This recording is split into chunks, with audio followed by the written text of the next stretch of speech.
I know that your project is about the American philosopher, or what is it to be an American philosopher? The trivial answer, of course, is that if you're an American and you're philosophizing, you're an American philosopher. There are lots of philosophers working in America who are Americans by birth or by naturalization who don't do what I call American philosophy. You can be an American philosopher not necessarily standing right at this moment on the North American continent. Sure, there's a distinction between American philosophers and philosophy in America.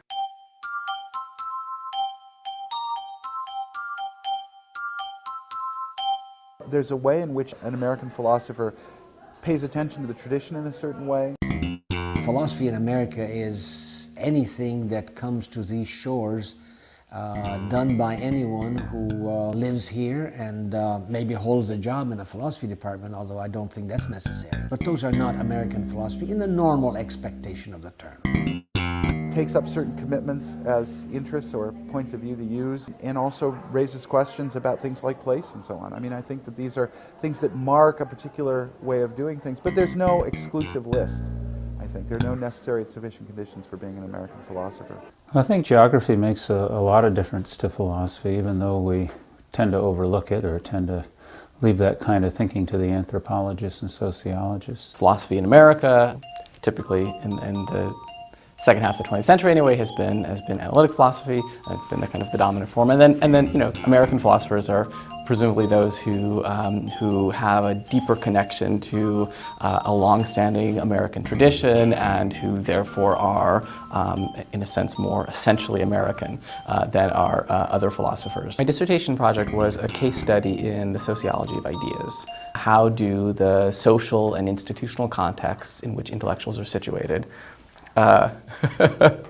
affect the content of their intellectual work? So the question was, why do some philosophers become pragmatists when others become analysts and still others continentalists? I sort of take these to be categories which at least a large number of philosophers today use to describe their own work and the work of others, even though they recognize the intellectual inexactness of them. There are some departments that are known as primarily continental departments. I was educated first in continental philosophy, and that was mainly just the fluke of my being at DePaul University as an undergraduate. Some that are known as still rather narrowly analytic.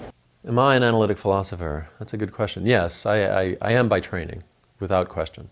I went to graduate school at the University of Illinois, Chicago, called then Chicago Circle, which is a hotbed of analytic philosophy. Historically, the analytic continental divide is the most widely discussed. But I mean, there's also traditional American philosophy that preceded the rise of analytic and things of that kind. So for purposes of my project, an analytic philosopher was someone who practiced a kind of technically rigorous and precise form of philosophy, typically engaged with questions in the philosophy of language, the philosophy of mind. A pragmatist was one who engaged perhaps critically but appreciatively with the American philosophical tradition. And a continentalist was someone who worked on any number of continental figures. For at least a number of the people in my study, these were intellectuals who thought of themselves as in some way distinctively American, as maintaining this sense of continuity with not simply an American intellectual tradition, but with a cultural tradition.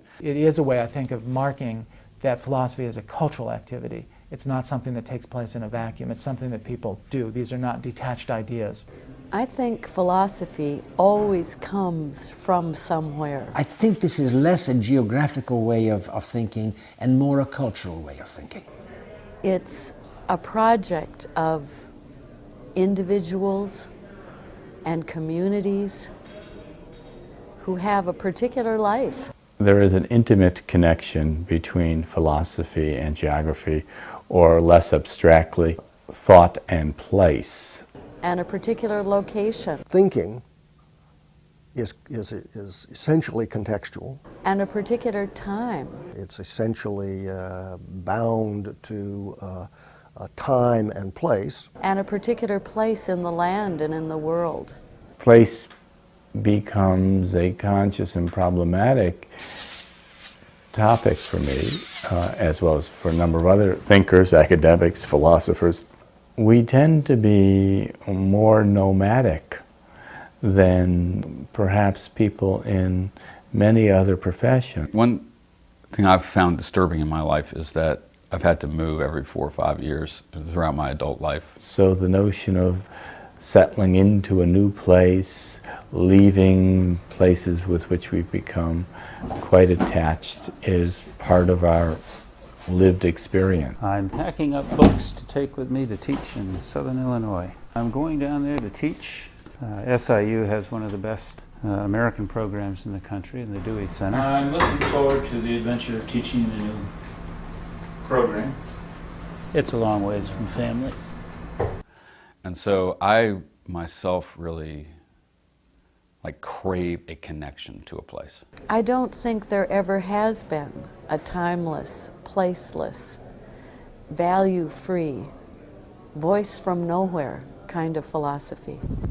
Like here, I've been planting trees, and I feel so, to me somehow that is that brings me into a connection with this place, to plant these trees, to nurture them, watch them grow, and so on. But I've never been anywhere where I could, do that so that the tree would reach some significant, height or age in my presence, And I have a deep craving for that sense of home and continuity and place in my life, but I haven't really been able to achieve it. For many of these philosophers, pragmatism became a way of doing a form of intellectual work that really resonated with their sense of self, and gave them a sense of authenticity in their intellectual work. They named it as managed to stick is pragmatism. This is not to say that they're all pragmatists, because they're not. So there's nothing peculiar about the idea of a philosophy that's expressed in America by people who share a certain set of problems, opportunities, loyalties. But it's also something that's probably lost because this is being lost because, or has been lost, maybe it could return, but because American philosophy, much world philosophy, has become so embedded in the academy and so cosmopolitan. But there are many people who really do think, particularly since philosophy has become such a profession, that there's nothing distinctively American about what professional philosophers do. They could just as well be living in Pittsburgh as they could be living in Berlin. There's no real distinction between American philosophy and British philosophy, say, as it's practiced at the, University of Pittsburgh or, Harvard or something like that. This detachment of philosophy from experience or of mind from body or whatever is something that is very much encouraged by an academic context for this stuff. If you just work in your little office with your big shelves of books or whatever, that's a lot different than, Thoreau out at Walden Pond or something. The drawing of distinctions by members of intellectual communities is not a politically neutral enterprise, right? I mean, one draws distinctions in different ways to justify one's own projects and interests, and this is a way of doing that. It's a way of in a sense, calling into question the authenticity of work done in the analytic tradition, for example. Analytic philosophy, which is the dominant mode of philosophy in the Anglo-American world, academic world, dominant by numbers, is very much modeled on science. Sometimes despite themselves. Philosophers in the 20th century love to model their investigations and their thinkings as if they're in a lab and as if they've come to an aha moment and proven something.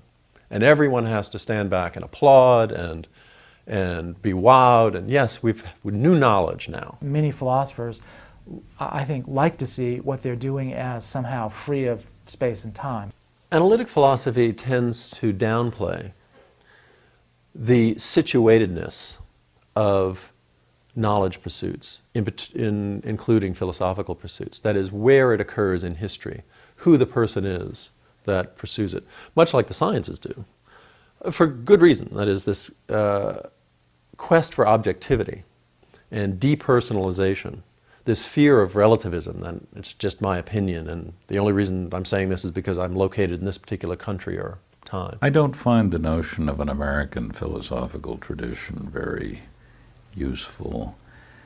If you try hard enough, you can spin a story about an Australian philosophical tradition, a Belgian philosophical tradition, an American philosophical tradition, but I'm not sure that it's really worth doing. Well, as usual, that's a pretty offhand and thoughtless remark. He's just making a comment that there isn't a core essence, and that's a kind of tired point. We don't talk about Belgian philosophy, that's right. But we do talk about American philosophy, and we talk about German idealism. And it's not that there's no French idealism, but German idealism is a certain brand, and it's identifiable as it grows out of Kant. And we do talk about ancient Greek philosophy, and that's something relatively identifiable. But this is a useful shorthand way of referring to a certain way of thought. I think the only relevance of geography to philosophy is that there is a sort of apostolic succession of professors in the universities of a nation, and you can trace the genealogies of the various generations of philosophy professors back through time. But that succession of who taught philosophy in the major universities of a given country doesn't determine the course of philosophy in that country, because philosophy is imported from other countries all the time. Obviously, you had to build initially on foreign sources. I mean, these people came, Peirce and Kant and James and Hume and Edwards and Locke. I mean, there was surely a background. We didn't start from scratch, so to speak. But I do think that when the pragmatists got started, there was a new sense of thinking for ourselves without the concern of what other people abroad think about it. Now that's very important. Many people, American philosophers, particularly professionals, have been so concerned about whether it's would pass muster in Oxford, that kind of thing. James and Peirce didn't give a damn about that. I don't think there's anything like a national character or the character of a people that influences the reception of philosophical ideas. Philosophical ideas are confined to 1% of the population, and they tend to be cosmopolites who are not easily identified with their country. There is another way of looking at this. It's interesting that particularly figures like Dewey and James thought of themselves as not just doing philosophy in America, but there was something distinctively American, and they were influenced by American tradition. You can look at philosophy as it has been practiced in America and really try and see are there certain types of themes which are characteristically American or been influenced by the American type of tradition. I think that there is a very strong tradition of distinctive philosophizing in America, and that there are characteristic interests which have been predominant in America, so I take that quite seriously.